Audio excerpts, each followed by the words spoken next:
नमामि शमीशान निर्वाणरूपं विभुं व्यापकं ब्रह्मवेदं स्वरूपं निजं निर्गुणं निर्विकल्पं निरीहं चिदाकाशमाकाशवासं भजेऽहं चिदाकाशमाकाशवासं भजेऽहं। श्री शिवाय नमस्तुभ्यं। ओम नमः शिवाय। हर हर महादेव। आध्यात्मिक कथाएं चैनल की तरफ से आप सभी भक्तों को सावन मास अमावस्या की बहुत बहुत हार्दिक शुभकामनाएं। आज आप सभी रसपान करेंगे सावन मास अमावस्या की बहुत ही दुर्लभ एवं पौराणिक व्रत कथा और साथ ही अमावस्या और पूर्णिमा दोनों बहनों की कथा। तो आप सभी से भक्तों से विनम्र अनुरोध है कि कथा को भक्ति भाव से और प्रसन्न मन चित्त से पूरा अवश्य सुनिएगा। भगवान लक्ष्मी नारायण की कृपा आप सभी पर और आप सभी के परिवारजनों पर सदा सर्वदा ही बनी रहे। प्रेम से बोलिए लक्ष्मी नारायण भगवान की जय। शिव शंकर भोलेनाथ माता पार्वती की जय। एक साहूकार के 7 बेटे और 7 ही बहुओं के साथ एक बेटी थी। साहूकार के घर हर रोज एक जोगी आता था जिसे साहूकार की बहू भिक्षा देती थी। जब उस जोगी को जब साहूकार की बेटी भिक्षा देने आती तो वह उससे भिक्षा नहीं लेता था और कहता था, तेरे भाग में सुहाग की जहाँ दुहाग है। लड़की को उस जोगी की बात बहुत बुरी लगती थी और एक दिन वह अपनी माँ से रोते रोते जोगी की बात बताती है। सारी बातें सुनकर माँ कहती है कि कल जब जोगी आएगा तब मैं उसकी बात सुनती हूँ कि वह क्या कहता है और क्यों कहता है। अगले दिन फिर साधु महाराज आते हैं तो साहूकारनी छिप कर बैठ जाती है और लड़की को भिक्षा देने भेजती है। जोगी उससे भिक्षा नहीं लेते हैं और फिर वही बात दोहराते हैं कि तेरे भाग में सुहाग की बजाय दुहाग लिखा है। लड़के की माँ बाहर निकल कर आती है और साधु से कहती है कि एक तुम हम तुम्हें भिक्षा देते हैं और तू ही हमें गाली देता है। साधु कहते हैं कि मैं गाली नहीं दे रहा हूँ, मैं तो सच बात कह रहा हूँ। वही कह रहा हूँ जो इसके भाग्य में लिखा है, मैं वही आपको सच बता रहा हूँ। सारी बातें सुनने के पश्चात लड़की की माँ कहती है कि जब तुम्हें सारी बातें पता है तो इससे बचने का कुछ उपाय भी पता होगा, यह बता दीजिए। तो साधु महाराज जी कहते हैं कि 7 समुंदर पार एक धोबन रहती है जिसका नाम सोना है। वह अमावस्या का व्रत करती है। अगर वह आकर इसे फल दे दे तभी इसका दुहाग टल सकता है, अन्यथा विवाह के समय सर्प काटने से इसके पति की मृत्यु हो जाएगी। सारी बातें सुनकर माँ रोने लगी और सोना धोबन की तलाश में निकल गई। चलते चलते रास्ते में तेज धूप पड़ रही थी, जिससे बचने के लिए वह एक पीपल के वृक्ष के नीचे बैठ गई। उसी वृक्ष पर एक गरुड़ के बच्चे अपने घोंसले में थे। एक सांप आया और गरुड़ के बच्चे को खाने के लिए दौड़ा, लेकिन साहूकारनी ने उस सांप को मारकर बच्चों की रक्षा की। कुछ देर के बाद गरुड़नी आई और सब जगह खून देखकर साहूकारनी को चोट से मारने लगी। साहूकारनी बोली कि मैंने तो आपके बच्चों की रक्षा की है। एक सर्प आया था बच्चों को मारने के लिए और तुम मुझे ही मार रही हो। सारी बातें जानने पर गरुड़नी बोली कि तुमने मेरे बच्चों की रक्षा की है, इसलिए मांगो, क्या चाहती हो तुम। साहूकारनी गरुड़नी से कहती है कि मुझे 7 समुंदर पार सोना धोबिन के यहाँ छोड़ दो, और गरुड़नी ने वैसा ही किया। जब साहूकारनी वहां पहुंची तो लेकिन सोचने लगी कि मैं कैसे मनाऊं। सोना धोबिन की तो 7 बहुएं थी, लेकिन घर को काम करने के लिए सदा आपस में लड़ती झगड़ती रहती थी। रात को जब सो जाती थी तो साहूकारनी आती थी और चुपके से सारा काम करके उजाला होने से पहले चली जाती थी। सारी बहुएं भी आपस में यह सोचती थी कि कौन सी बहू तो है जो सारा काम कर देती है, लेकिन एक दूसरे से पूछने की हिम्मत ही नहीं होती थी। काम करने की बात सोना धोबिन ने भी देखा कि आजकल बहुएं लड़ती भी नहीं है और घर का सारा काम भी हो जाता है। सोना धोबिन ने सारी बहुओं को बुलाया और पूछा कि आजकल तुम लड़ती भी नहीं हो और घर का सारा काम कौन करता है? बहुएं सास से झूठ कहती हैं कि लड़ाई करने से क्या फायदा है, इसलिए हम मिलकर सब काम कर लेती हैं। सोना धोबिन को अपनी बहुओं की बातों पर विश्वास नहीं होता, तो वह रात में जगकर वह स्वयं शख्स देखती है कि कौन काम कर जाता है। रात होने पर सोना धोबिन छिपकर बैठ जाती है कि देखूं कौन सी बहू काम करती है। रात हुई तो वह देखती है कि एक औरत चुपके से घर में घुस आती है और वह देखती है कि उसने घर का सारा काम कर दिया और जाने की तैयारी में है। जैसे ही साहूकारनी जाने लगती है तो सोना धोबिन उसे रोकती है और पूछती है कि तुम कौन हो और क्या चाहती हो? साहूकारनी कहती है कि पहले तुम मुझे वचन भरो, तब मैं बताऊंगी। वह वचन भरती है। तब साहूकारनी कहती है कि मेरी एक बेटी है जिसके भाग्य में दुहाग लिखा है, लेकिन तुम अमावस्या का व्रत करती हो तो मेरे साथ चलकर उसे सुहाग दे दो। सोना धोबिन वचन से बंधी है तो साहूकारनी के साथ चलने को तैयार हो जाती है।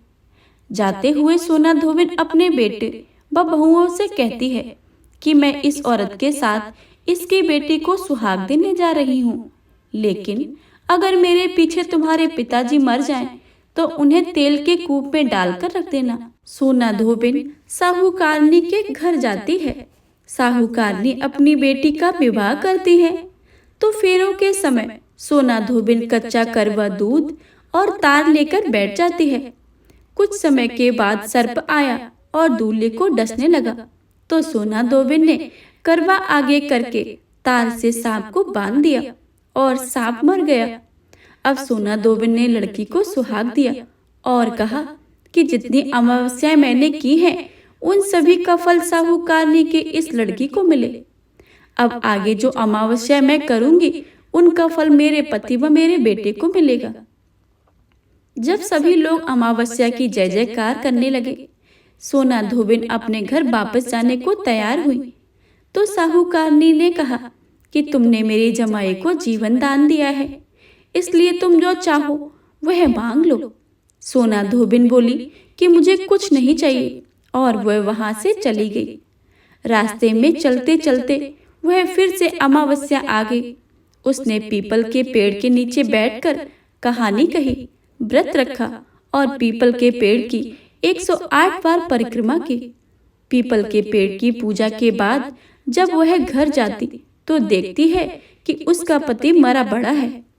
अब रास्ते में जो अमावस्या उसने की थी, उसका फल अपने पति को दे दिया, जिसके प्रभाव से वह पति जीवित हो गया। तब कहने लगे कि तूने ऐसा कैसे किया जो तेरा पति जिंदा हो गया? वह कहती है कि मैंने तो ऐसा कुछ भी नहीं किया है। वह रास्ते में अमावस्या आ गई थी जिसका मैंने व्रत किया, कहानी कही और पीपल के वृक्ष की 108 बार परिक्रमा की। अब सारी नगरी में ढिंढोरा पिटवा दिया गया कि हर कोई अमावस्या की पूजा करेगा और व्रत रखेगा, कहानी कहेगा और पीपल के वृक्ष की 108 बार परिक्रमा करेगा। हे अमावस्या, जैसे आपने साहूकार की बेटी को सुहाग दिया है, वैसे ही सबको देना। इस कहानी को पढ़ने, सुनने तथा हुंकार भरने वाले सब पर अपनी कृपा दृष्टि बनाए रखना। प्रेम से बोलिए अमावस्या माता की जय। मौनी अमावस्या की दूसरी कथा। एक राजा और रानी थे। उनके 2 बेटी और 2 बेटे थे।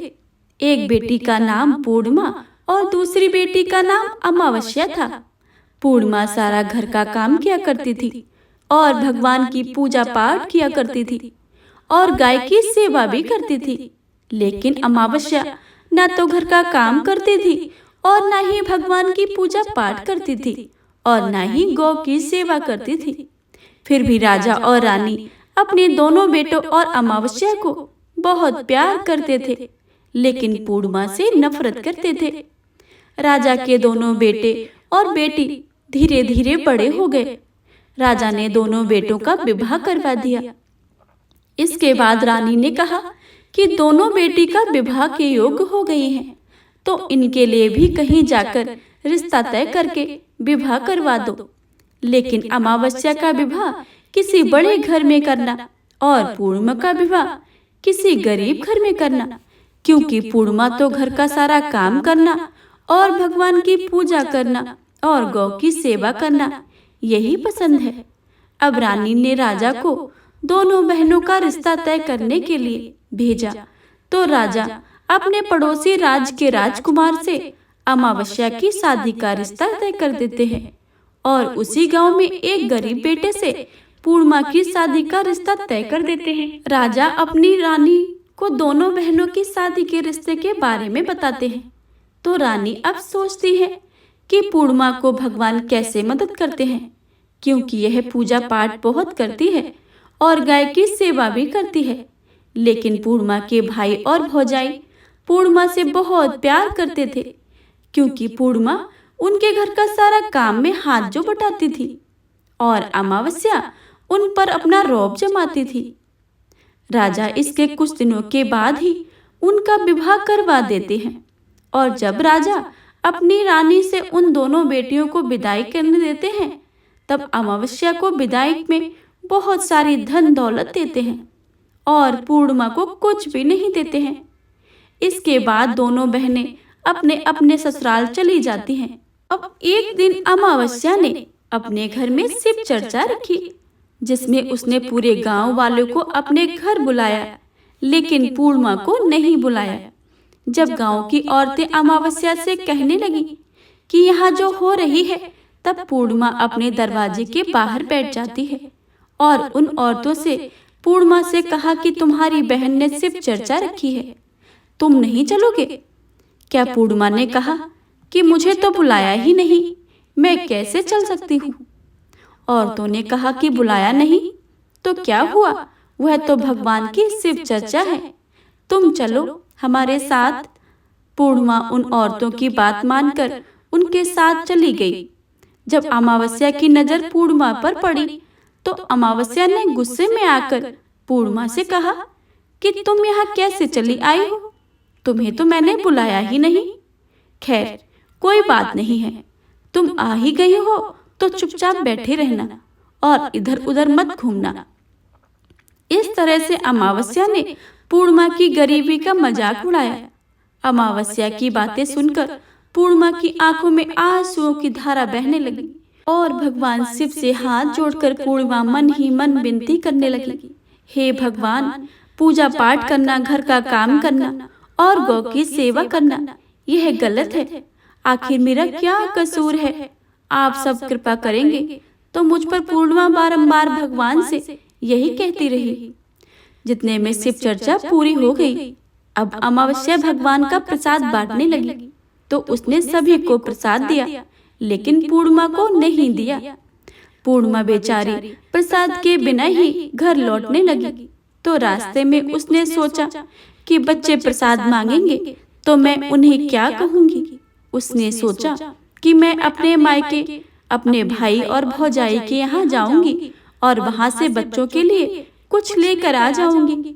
ऐसा सोचते ही वह अपने घर आ गई और उसने अपने पति और बच्चों से कहा कि मैं अपने मायके जा रही हूँ। उन्होंने कहा कि ठीक है और पूर्णिमा मायके के लिए रवाना हो गई। चलते चलते एक चबूतरा आया, जिस पर तुलसी का पौधा लगा हुआ था और उस चबूतरे पर एक बूढ़ी औरत बैठी हुई थी।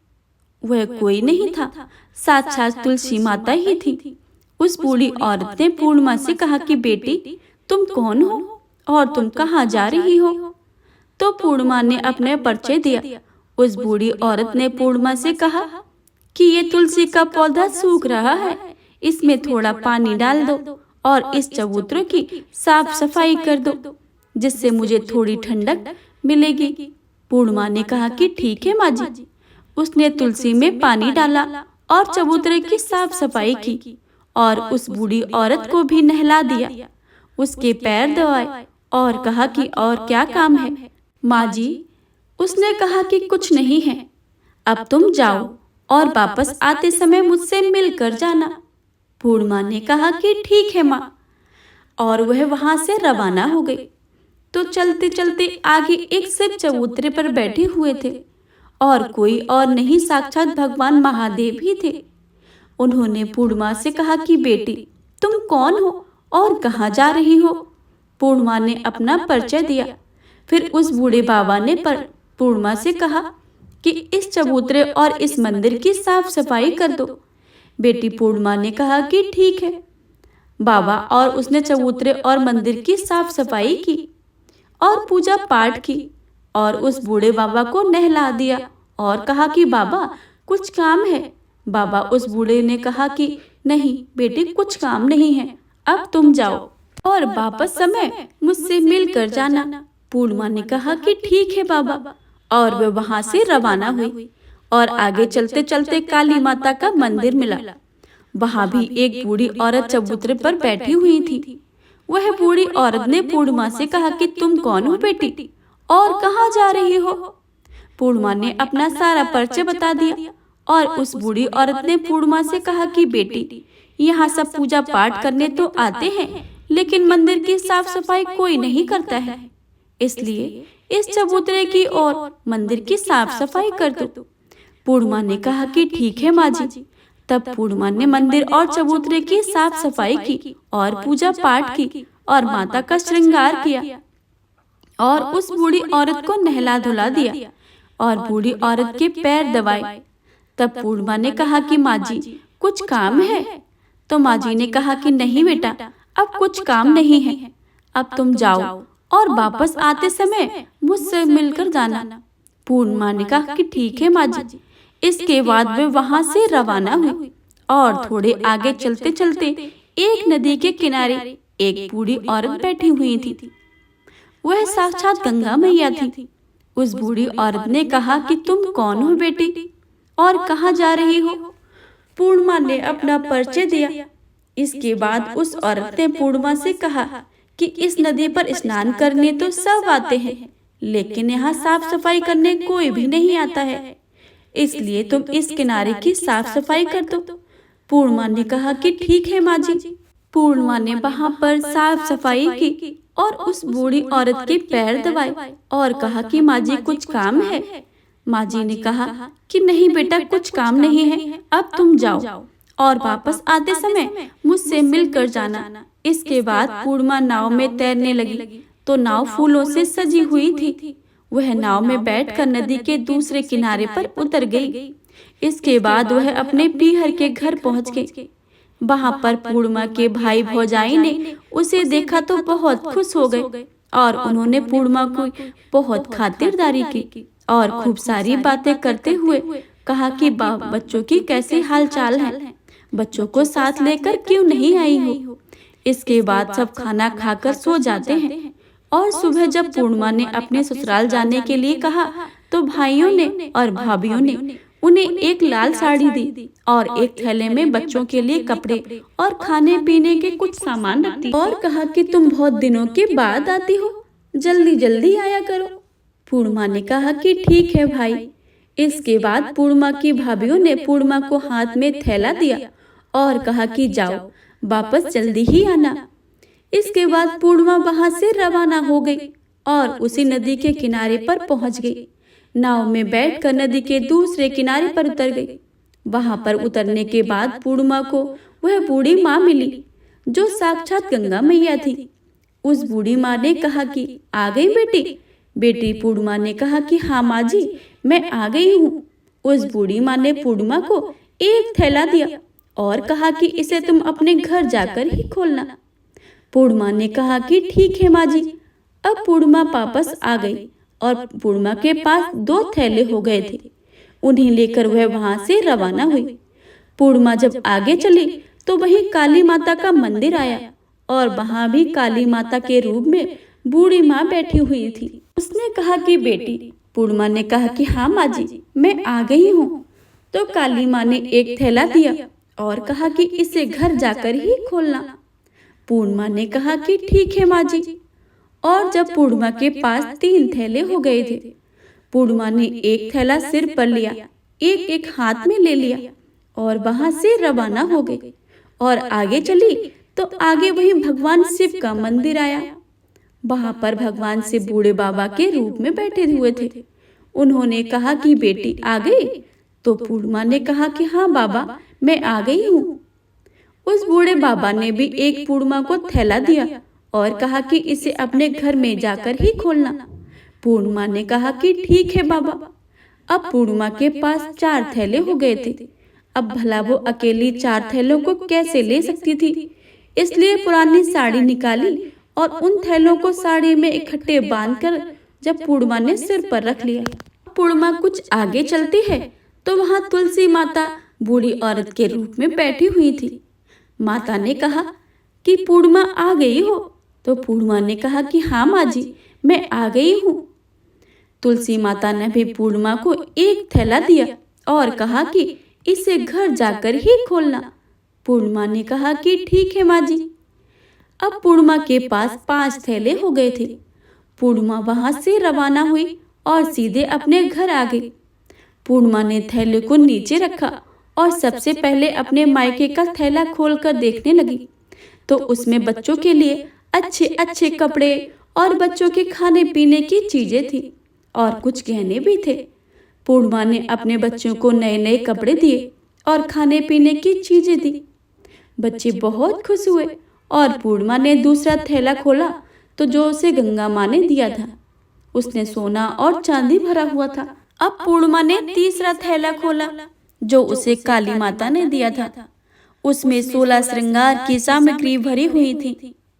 अब पूर्णिमा ने चौथा थैला खोला जो उन्होंने भगवान शिव ने उसे दिया था। उसमें धन संपत्ति और सारी खुशियां भरी हुई थी। अब पूर्णिमा ने 5वां थैला खोला जो उसमें तुलसी माता ने दिया था। उसमें 7 प्रकार के आटा, दाल, चावल, धान भरे हुए थे। अब तो पूर्णिमा के घर में किसी बात की कोई कमी नहीं थी।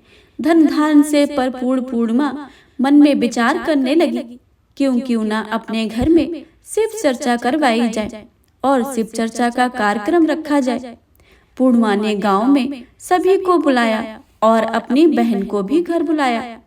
अपनी बहन को बुलाने के लिए अब अमावस्या अपनी बहन के घर पहुंची।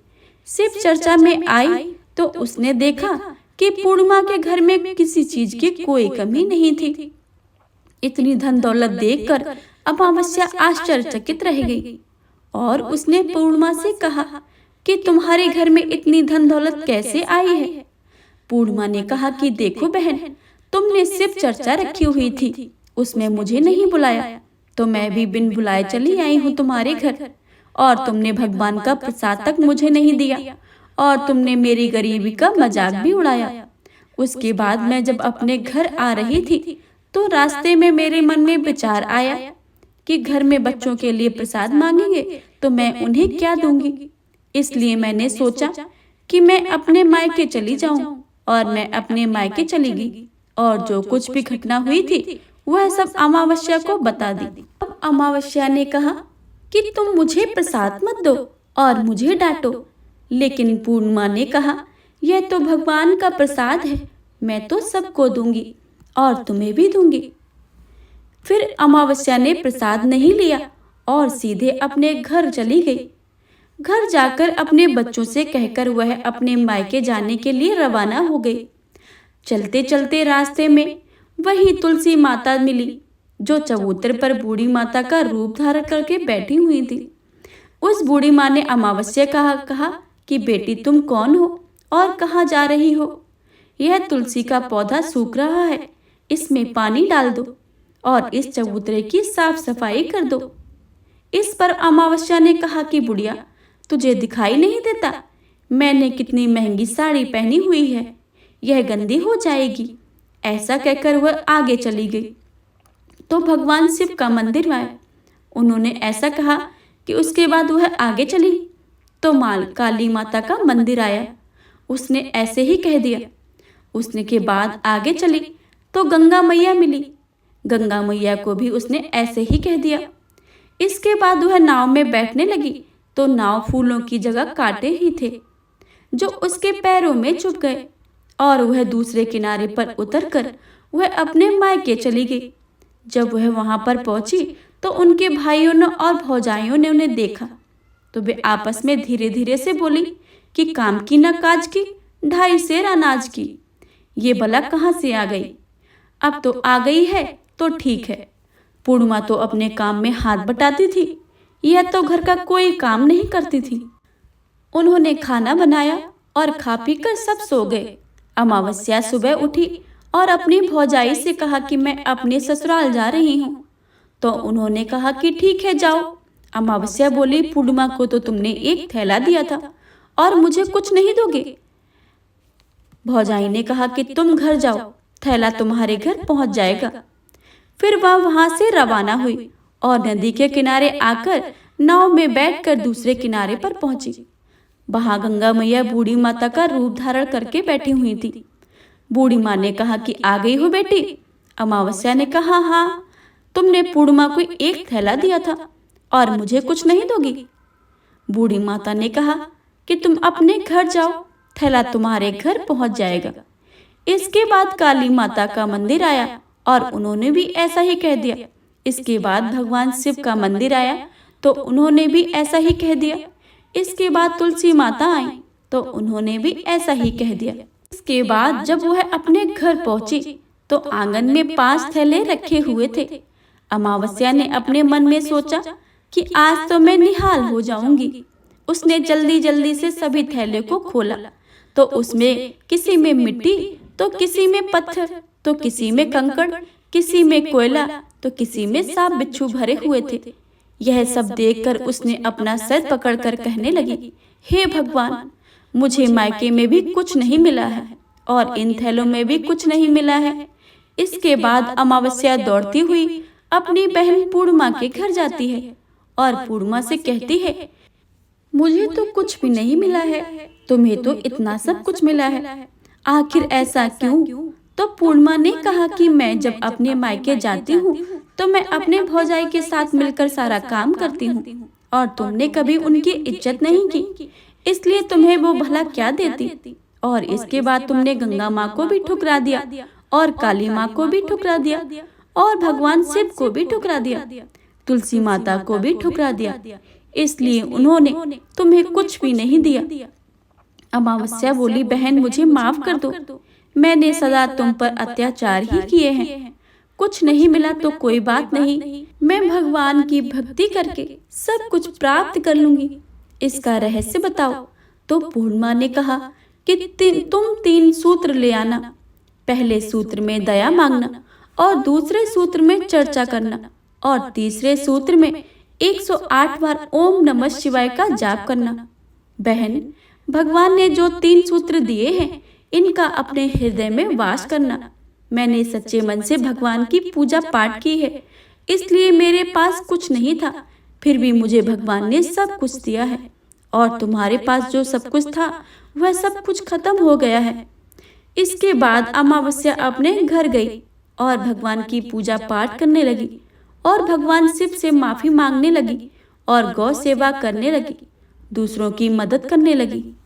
हे अमावस्या माता, जैसे आपने पूर्णिमा और अमावस्या की सहायता की है, वैसे ही आप सभी भक्तों की करना। इस कहानी को सुनने वाले, कहने वाले, पढ़ने वाले और हुंकार भरने वाले सब पर अपनी कृपा बनाए रखना। तो प्रेम से बोलिए अमावस्या माता की जय, भगवान भोलेनाथ, माता पार्वती की जय, सभी भक्तगणों की जय।